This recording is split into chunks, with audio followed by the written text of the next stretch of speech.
So here's my new Squier Classic Vibe 60s Jazzmaster. So I bought it from Anderton's, and I think it was like £315, which is about $379.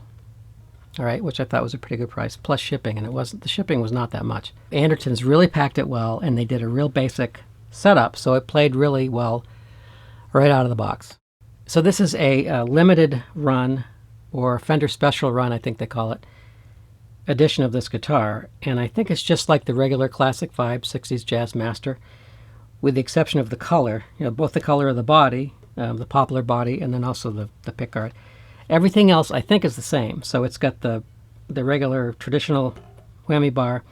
It does have a Mustang bridge, 9.5 radius to match the neck.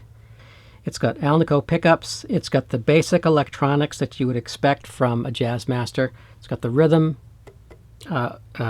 section up here. It's got the regular volume and tone, and then the pickup selector. The neck is Indian Laurel, or I should say the fretboard is Indian Laurel. The neck is maple with a vintage gloss tint. And the frets, I'm pretty sure, are narrow tall. And it actually has a good feel to it compared to the vintage modified that I used to have. It's got a synthetic bone nut, and it also has vintage tuners, the slot style tuners.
So there are a few problems with this guitar, and here they are.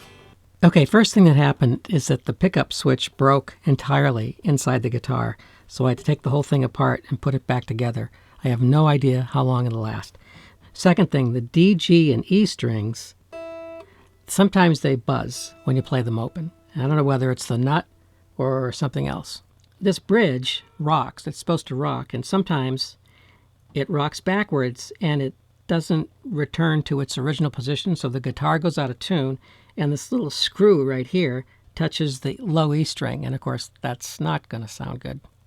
Wait, there's more. So the very last thing is that the volume control is pretty stiff feeling, and I don't know whether it's the pot or whether it's the control sitting against the pickguard, but I can't do volume swells like I like to do. It's just too stiff.